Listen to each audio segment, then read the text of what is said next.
है, ये ज्ञान अभी न आया। 100 बार मरा जी जी कर, फिर भी जीना न आया। तह करके ताक पे रख दी जीवन की सभी किताबें। तह करके ताक पे रख दी जीवन की सभी किताबें। कोई धर्म का काम किया ना, विषयों की पी शराबें। कोई धर्म का काम किया ना, विषयों की पी शराबें। प्रभु नाम के अमृत रस का एक जाम न पी ना पाया। प्रभु नाम के अमृत रस का एक जाम न पी ना आया। 100 बार मरा जी जी कर, फिर भी जीना न आया। निर्धन असहाय को देखा, पर तेरी दया न पिघली। निर्धन असहाय को देखा, पर तेरी दया पिघली ना। पत्थर बन गया कलेजा, सीमेंट बन गया सीना। पत्थर बन गया कलेजा, सीमेंट बन गया सीना। सीने से सीना निकली, एक जब एक जख्म न सीना आया। सीने से सीना निकली, एक जख्म न सीना आया। 100 बार मरा जी जी कर, फिर भी जीना न आया। कभी मोर पपीहा बन कर पी पी ना कभी पुकारा। कभी मोर पपीहा बन कर पी पी ना कभी पुकारा। सत्संग की वर्षा ऋतु में मन धोकर नहीं निखारा। सत्संग की वर्षा ऋतु में मन धोकर नहीं निखारा। कई बार तेरे जीवन में सावन का महीना आया। कई बार तेरे जीवन में सावन का महीना आया। 100 बार मरा जी जी कर, फिर भी जीना न आया। 84 के चक्कर ने तुझे यूं चक्कर में डाला। 84 के चक्कर ने तुझे यूं चक्कर में डाला। उस जीवन की तख्ती पर कई बार सवाल निकाला। इस जीवन की तख्ती पर कई बार सवाल निकाला। हर बार गलत ही निकला, एक बार सही ना आया। हर बार गलत ही निकला, एक बार सही ना आया। 100 बार मरा जी जी कर, फिर भी जीना ना आया। तेरे कर्मों का लेखा जब प्रभु ने देखा भाला। तेरे कर्मों का लेखा जब प्रभु ने देखा भाला। नत्था सिंह सर से पैरों तक तेरा जीवन निकला काला। नत्था सिंह सर से पैरों तक तेरा जीवन निकला काला। सब पुण्य पड़ गए फीके, पापों को पसीना आया। सब पुण्य पड़ गए फीके, पापों को पसीना आया। 100 बार मरा जी जी कर, फिर भी जीना ना आया। सदियों से जीव भटकता पर फिर भी चैन न पाया।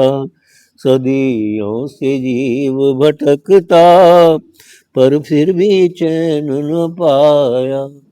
धन्यवाद। मैं आचार्य श्यामलाल जी से निवेदन करूंगा कि वे मंच पे आए और अपने प्रवचन द्वारा प्रचार करें।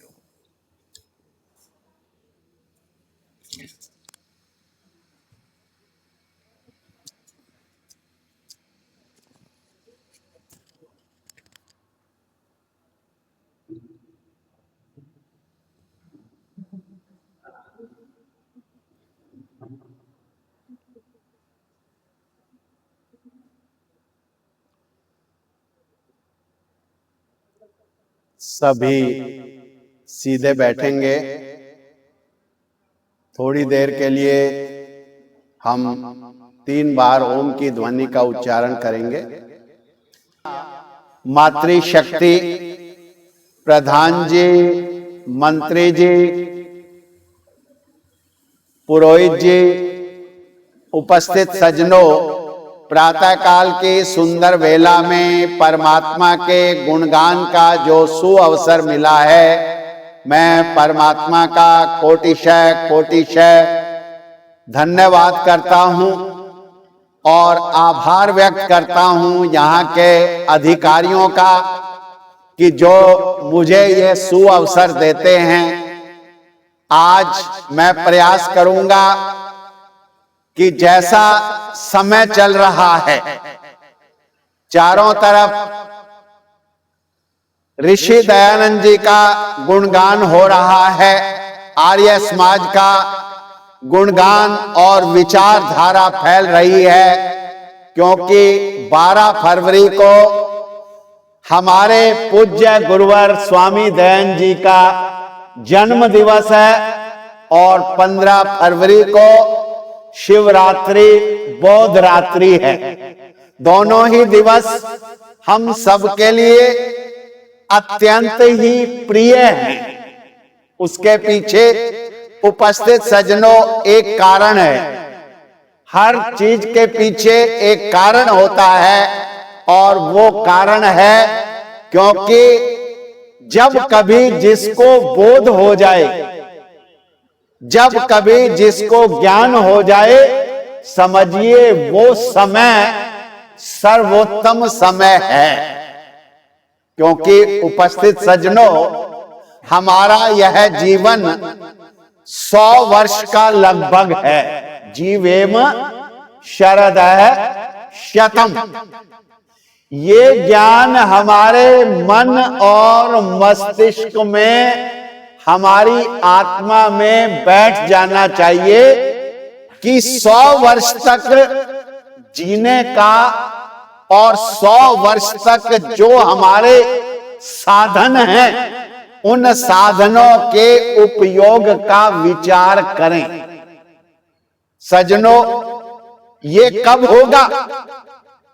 ये जब होगा जब इसका बोध हमें हो जाएगा।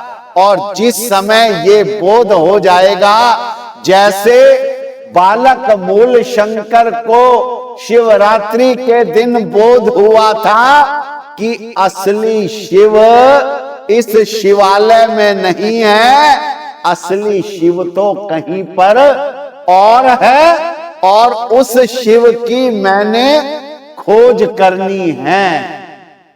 सज्जनों, ये निश्चित है कि वो रात्रि कोई सामान्य रात्रि नहीं थी। वो रात्रि ऐसी रात्रि थी जिस समय सारे भक्त सो गए थे, केवल और केवल मूल शंकर ही जाग रहे थे। क्यों जाग रहे थे? क्योंकि परम पिता परमेश्वर ने उनकी आत्मा को जागृत करना था, उनकी आत्मा को जगाना था और सत्य को बताना था। हम जब गुरुकुल में पढ़ते थे, आश्रम में पढ़ते थे, एक महाउपदेशक आते थे और एक सुंदर भजन इसका सुनाते थे। थी रात अंधेरी छाई, आकर आवाज लगाई, दरवाजा खोलो माई के वो शिव, मिला नहीं मां मेरी। माता को क्या ज्ञान नहीं था उस दिन? माता को पता था मेरा बच्चा भूखा नहीं रह सकता, लेकिन उसके बावजूद भी बालक मूल शंकर ने व्रत रखा और उस व्रत का इतना लाभ हुआ कि उनको एक बोध हो गया, एक ज्ञान हो गया। वो ज्ञान क्या हो गया कि शिव जो है परमात्मा संसार के कण कण में विद्यमान है। परमात्मा की शक्ति के माध्यम से ये सारा का सारा ब्रह्मांड चल रहा है। उस परमात्मा की शक्ति के माध्यम से हमारे अंदर जीवात्मा है और हम एक दूसरे के साथ सत्य का व्यवहार कर रहे हैं। हम एक दूसरे के साथ प्रेम और स्नेह का व्यवहार कर रहे हैं। सज्जनों, जो व्यक्ति प्रेम और स्नेह का व्यवहार करता है, जिस व्यक्ति के मन में कभी ईर्ष्या और द्वेष नहीं होता, वो हर पल हर क्षण प्रसन्न रहता है, तो समझिए वो उस परमात्मा की सृष्टि में पूर्ण रूप से विश्वास रखता है। ऋषि की ही कृपा है। ऋषि की कृपा से हमें भी बोध होता है। और वो बोध कैसा है? ऋषि ने कहा कि जो सबसे बड़ा ज्ञान है वो वेदों के अंदर है। वेदो अखिलो धर्म मूलम। सज्जनों, ये कोई सामान्य विषय नहीं है। वेद को समझना, वेद को जानना, वेद को मानना और वेद के अनुसार अपने जीवन को धारण करना, ये बहुत बड़ी बात है। आप एक एक वेद का मंत्र बोल रहे थे, स्वाहा कर रहे थे और इदन्नमम कर रहे थे। एक एक आहुति का संस्कार हमारी आत्मा में पड़ता है। एक एक आहुति जब आप कहते हैं कि पूर्ण तो केवल और केवल मात्र परमात्मा है, हम कभी पूर्ण हो नहीं सकते। लेकिन सज्जनों, ये निश्चित है, जब हम उस प्यारे की शरण में बैठते हैं, उस प्यारे का ध्यान करते हैं, मनन करते हैं, चिंतन करते हैं, तो हमारे मन में भी एक अलग सुख उत्पन्न होता है। ईश्वर के गुण आ जाते हैं। आप आर्य समाज के नियमों में सुन रहे थे कि ईश्वर कैसा है, ईश्वर का स्वरूप क्या है। ईश्वर सत्य चित आनंद स्वरूप, सच्चिदानंद स्वरूप। आप देखिए कि जो परमात्मा आनंद स्वरूप है, जब हम उसका ध्यान करते हैं, चिंतन करते हैं और मनन करते हैं, तो ये निश्चित है। ऋषि लिखते हैं सत्यार्थ प्रकाश में और ऋग्वेद आदि भाष्य भूमिका में कि जैसे अग्नि के पास बैठ करके शीत ऋतु के अंदर हमें एक अलग ही शांति और सुख मिलता है, ऐसे ही जो परमात्मा की शरण में बैठता है, परमात्मा का ध्यान करता है, उसे सुख मिलता है। क्यों? क्योंकि सत्य चित्त और आनंद स्वरूप है। परमात्मा को हमने देखा नहीं है, लेकिन जब परमात्मा की सृष्टि को देखते हैं, परमात्मा की रचना को देखते हैं, परमात्मा के बंदों को देखते हैं, तो हमें भी पता चलता है कि वास्तव में हर व्यक्ति के शरीर से एक किरणें निकलती हैं, जिसको ओरा भी बोलते हैं, जिसको बोलते हैं कि बहुत सारे व्यक्ति ऐसे होते हैं जिनकी वाणी को सुनकर आपके मन में एक अलग सुख मिलता है, जिनके पास में बैठ करके आप घंटों उठना नहीं चाहते, आप कहते हैं कि मैं इसके पास बैठा ही रहूं, इसकी बातों को सुनता ही रहूं। सज्जनों, वो जो किरणें हैं, वो किरणें परमात्मा की तरफ से आती हैं। वो किरणें उस प्यारे का ध्यान करने से आती हैं। वो गुण जैसे अग्नि के पास बैठने से एक तपन का गुण हमारे अंदर आता है, सूर्य के सामने खड़े होने से सूर्य की जो आभा है, सूर्य की जो ज्योति है, सूर्य की जो किरणें हैं, वो किरणें हमें प्रसन्न करती हैं। लेकिन सज्जनों, उन किरणों का आनंद किसको मिलेगा? जो उन किरणों को अनुभव करेगा। जैसे अभी शीत ऋतु चल रही थी और धीरे धीरे जा रही है। शीत ऋतु में आपके मन में भी आता होगा कि थोड़ी देर हम सूर्य के ताप में बैठ जाएं, और जैसे ही आप थोड़ी देर सूर्य के ताप में बैठते हैं, सूर्य की आभा को, सूर्य की ज्योति को ग्रहण करते हैं, सज्जनों, वैसे ही हमारे शरीर के अंदर एक नई ऊर्जा, एक नई शक्ति का वास होता है, जिसको आज के वैज्ञानिक युग में आज के डॉक्टर विटामिन डी भी कहते हैं। और बहुत सारे लोगों को तो डॉक्टर जाते ही कहते हैं कि आपको विटामिन डी की कमी है, आपको विटामिन डी की गोली लेनी ही पड़ेगी। और अब तो ना जाने कितने हो गए विटामिन बी कॉम्प्लेक्स, विटामिन कौन कौन से विटामिन हो गए। लेकिन सज्जनों, एक समय ऐसा था जब हमारे बुजुर्ग बताया करते थे कि हमारी जो आभा है, हमारा जो तेज है, वो तेज सूर्य और चंद्रमा से है। वो तेज रात्रि में जब हम सोते हैं और सुषुप्ति अवस्था में जाते हैं, 2-3 घंटे की निद्रा में, वो तेज हमारे शरीर के अंदर एक नई ऊर्जा और नई आभा पैदा करता है। लेकिन सज्जनों, चाहे आयुर्वेद के अनुसार देख लो, चाहे होम्योपैथिक के अनुसार देख लो, चाहे आज के जितने डॉक्टर हैं, वो एक ही बात को कहते हैं कि आपके शरीर के अंदर तभी तेज और आभा आएगी जब आप अच्छी नींद लेंगे। और उसके लिए वो गोलियां देते हैं नींद की। लेकिन मेरे पुरोहित जी, मेरे पंडित जी, मेरे प्रधान और मंत्री जी जब यज्ञ पर बैठते हैं कि वो कहते हैं आपको और किसी गोली की आवश्यकता नहीं है, आप अगर बैठ करके उस परमात्मा का धन्यवाद हृदय से और आत्मा से करेंगे तो आपके शरीर की ऊर्जा निरंतर बढ़ती हुई चली जाएगी। ये बात कोई सामान्य बात नहीं है सज्जनों। ये बात मैं नहीं कह रहा, ये बात हमारे गुरु और आचार्य कह गए हैं।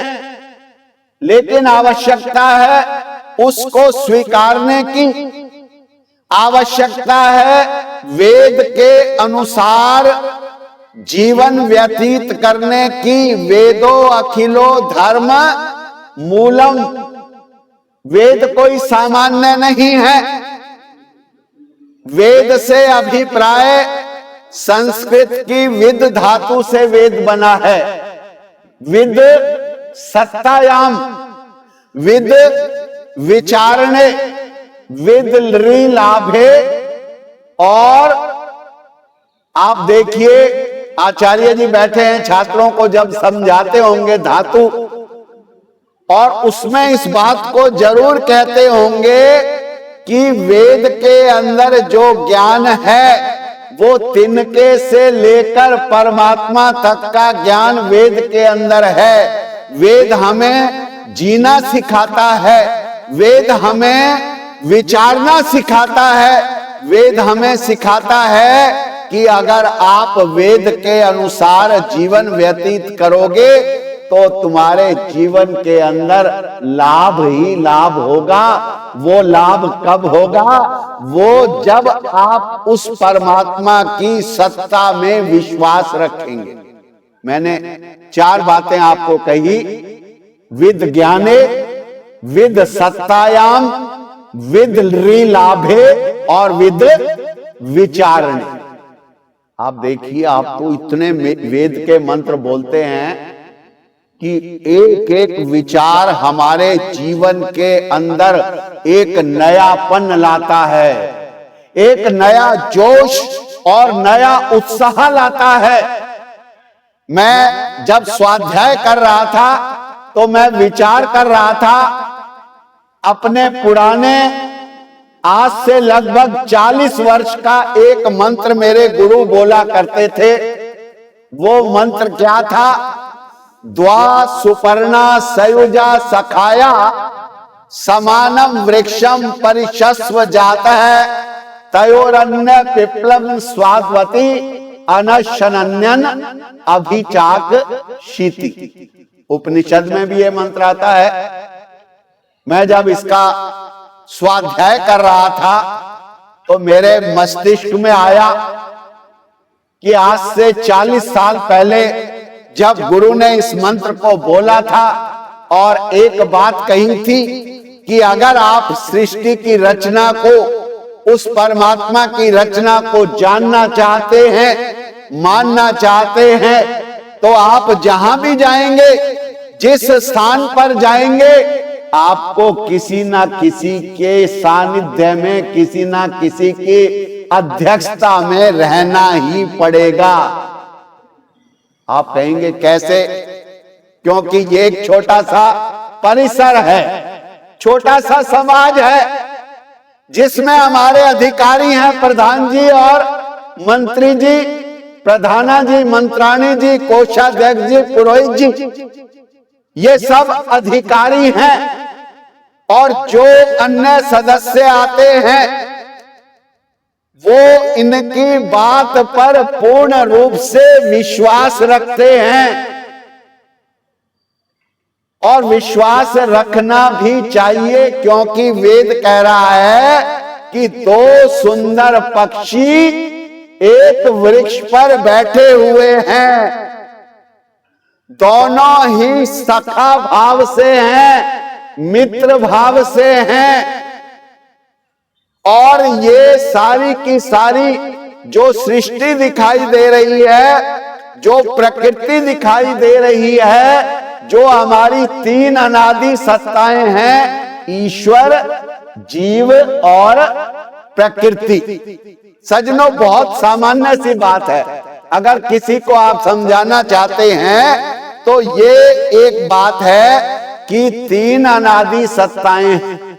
मैं डियर पार्क से निकल रहा था तो वहां पर छोटी सी एक झील बनी हुई है, पक्षी चहचहा रहे हैं। मैंने 1 मिनट का एक छोटा सा वीडियो बनाया और उसमें लोगों को संदेश देने के लिए कि ये कुछ मानव निर्मित है, लेकिन जो ये पेड़ हैं, ये पौधे हैं, और जो ये बतखें पानी के अंदर तैर रही हैं, ये परमात्मा की रचना है। और जो ये व्यक्ति टहल रहे हैं, ये परमात्मा की रचना है। 1 मिनट का क्योंकि वीडियो बनाना होता है, मेरे मन में आया इतना सुंदर दृश्य जहां पर हजारों लोग घूम रहे हैं। मैं भी किसी समय आता था, मेरे गुरु महाराज आदरणीय अभी होंगे घर में, वो भी बड़ी सैर इसमें करते थे। मैं कभी कभी उनसे मिलने के लिए जाता था, उनके दर्शन करने के लिए जाता था, और वही दृश्य आज मेरे सामने आ गया। मैं सज्जनों आपको एक समझाने की बात कर रहा हूं कि 3 अनादि सत्ताएं ईश्वर को हमने देखा नहीं है। केवल और केवल मात्र ध्यान के माध्यम से, अच्छे विचारों के माध्यम से, अच्छे संस्कारों के माध्यम से हम परमात्मा का जो हम कह रहे थे सत्य चित्त और आनंद स्वरूप केवल और केवल मात्र थोड़ा सा अनुभव कर सकते हैं। और वो अनुभव कब होता है? जहां का वातावरण एकदम शांत हो। वो अनुभव कब होता है? जिसको उषा काल कहते हैं, जिसको अमृत वेला कहते हैं। प्रातः काल 3 बजे 4 बजे उठकर जब हम एक शांत स्थान पर बैठ करके और केवल मात्र आत्मा और परमात्मा के विषय में विचार करते हैं और उस परमात्मा का कोटिशः धन्यवाद करते हैं और धन्यवाद करते हुए कहते हैं कि परमात्मा आपने जो मुझे ये सुंदर शरीर दिया है, संसार के आश्चर्यों को देखने के लिए सुंदर आंखें दी हैं, विचार करने के लिए मस्तिष्क दिया है, कर्म करने के लिए हाथ और पैर दिए हैं और देने के लिए इतना प्रचुर मात्रा में धन दिया है। दान करने के लिए परमात्मा आपका कोटिशः धन्यवाद, आपका शुक्राना। क्योंकि ये 100 वर्ष का जीवन कब चला जाएगा कुछ पता नहीं है। इसलिए आप उषा काल में अमृत वेला में जब उस प्यारे का धन्यवाद करते हैं तो केवल मात्र क्षण भर के लिए आप उस परमात्मा की छटा का, उसकी आभा का अनुभव कर सकते हैं। दूसरा, जब आप प्रकृति के सानिध्य में रहते हैं, जैसा कि मैंने बताया कि ये प्रकृति 2 सुंदर पक्षी, एक जीवात्मा और दूसरा परमात्मा, प्रकृति के सानिध्य में रहते हुए, सखा भाव से रहते हुए, मित्र भाव से रहते हुए आनंद का अनुभव कर रहे हैं। लेकिन सज्जनों, एक बात इसमें जो बात आई है, जो मैंने पहले कहा है, हम जहां भी रहेंगे, जिस स्थान पर रहेंगे, हमें परिवार में है तो माता पिता की आज्ञा का पालन, समाज में है तो अपने प्रधान और मंत्री की आज्ञा का पालन, और इस भारतवर्ष में हैं तो अपने हमारे जो प्रधानमंत्री हैं, जो राष्ट्रपति हैं, जो अन्य मंत्री हैं, उनके विचारों का पालन अगर हम करते हैं तो हम सुखी रहेंगे। क्योंकि किसी ना किसी के आदेश में हमें रहना ही पड़ेगा। जब हम परमात्मा के सानिध्य में रहेंगे, ऐसा परमात्मा जो अभी चाक शीती क्या कर रहा है? अध्यक्षता कर रहा है। आपने स्वीकार कर लिया, आपने ये स्वीकार कर लिया कि परमात्मा ने मुझे सुंदर शरीर दिया है। आप एक गाड़ी भी लेते हैं तो साल में एक बार उसका पॉल्यूशन करवाते हैं, उसकी सर्विस करवाते हैं, लाइसेंस बनवाते हैं, ड्राइविंग लाइसेंस। कहीं विदेश यात्रा करते हैं तो पासपोर्ट बनवाते हैं, और कहीं और यात्रा करते हैं तो टिकट लेते हैं। लेकिन सज्जनों, परमात्मा की सृष्टि में जो ये सुंदर शरीर हमें परमात्मा ने सौंपा है, क्या हमने कभी इस पर विचार किया है कि हम इसकी भी सर्विस कब कब करते हैं? ऋषि दयान ने स्पष्ट लिखा है पंच महायज्ञों में कि आपको दोनों समय संधि काल में संध्या करनी है, ब्रह्म यज्ञ करना है। और जैसे हर दिन आप गाड़ी साफ करवाते हैं, दिल्ली में तो एक सिस्टम है, खाली गाड़ी खड़ी है उसको भी आप साफ करवाते हैं, ये नियम है। उसका भी पॉल्यूशन आप करवाते हैं, चाहे वो गाड़ी खाली खड़ी है उसको भी आप स्टार्ट करते हैं, उसको भी थोड़ा सा आप चलाते हैं, लेकिन सजनों, ये परमात्मा के द्वारा दिया गया बहुत सुंदर उपहार, इसका निरीक्षण आपको दोनों समय में करना है, और वो ब्रह्म यज्ञ के माध्यम से करना है। जब आप इस शरीर का निरीक्षण कर लेते हैं, और निरीक्षण करते समय आपको परमात्मा का समर्पण करना नहीं भूलना। वो समर्पण क्या है सज्जनों? वो समर्पण कोई सामान्य नहीं है। वो समर्पण आपकी आत्मा से आएगा, वो धन्यवाद आपकी आत्मा से आएगा, और उस समय आप कह उठेंगे, हे ईश्वर दया निधे भवत कृपानेन जपोपासना आदि कर्मणा धर्म अर्थ काम मोक्षाणाम सद्य सिद्धिर भवेन। ये समर्पण भाव, उस समय आपकी आंखों में आंसू टप टप बहने लगेंगे, क्योंकि आप उसकी अध्यक्षता में बैठ करके उस प्यारे का धन्यवाद कर रहे हैं। और वो धन्यवाद कोई सामान्य धन्यवाद नहीं है। आप उस प्यारे को, उस परमात्मा को दयानिधे कह रहे हैं, दया का खजाना कह रहे हैं। क्योंकि जब आप किसी खजाने वाले से कुछ मांगेंगे तो वो निश्चित रूप से आपको मिलेगा।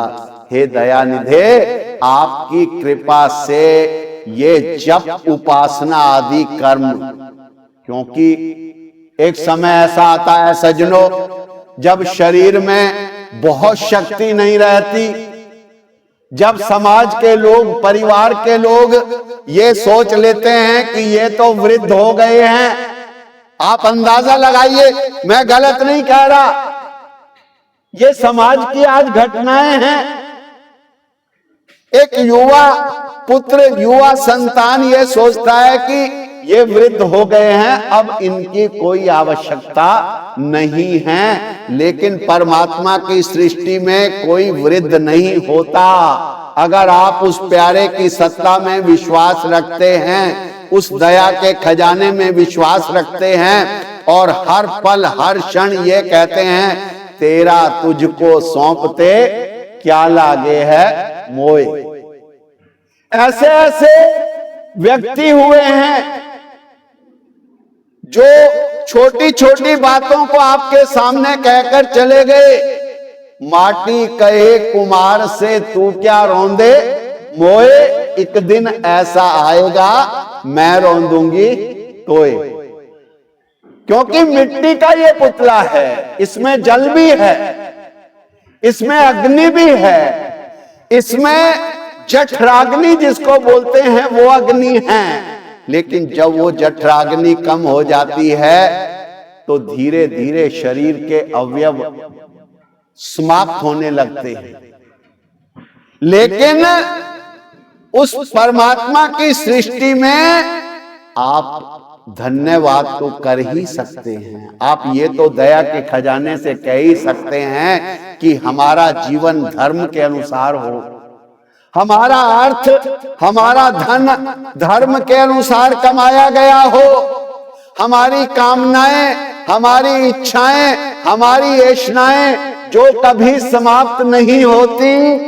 लेकिन सज्जनों, जिसकी इच्छाएं कम हो जाती हैं, जिसकी इच्छाएं समाप्त ना होकर के केवल और केवल मात्र सीमित रह जाती हैं, तो उसको कभी कोई कष्ट होता ही नहीं है। क्योंकि चार आश्रम, ब्रह्मचर्य, गृहस्थ, वानप्रस्थ और सन्यास। सन्यास आश्रम में क्या रह जाता है? केवल 2 कपड़े, इच्छाएं खत्म, और खाना भी ऐसा सात्विक। आप अगर चले जाइए जैन धर्म की तरफ, आप अगर चले जाइए हमारे जितने भी वानप्रस्थ और सन्यास आश्रम हैं, गुरुकुल हैं, जहां पर हमारे साधु सन्यासी तपस्वी तपस्या कर रहे हैं, तप कर रहे हैं, उनके जीवन को जब आप देखेंगे, बहुत नजदीकी से देखेंगे, तो आपके मन में भी ये आएगा, क्या कभी मेरी ऐशनाएं, क्या कभी मेरी इच्छाएं कम हो जाएंगी?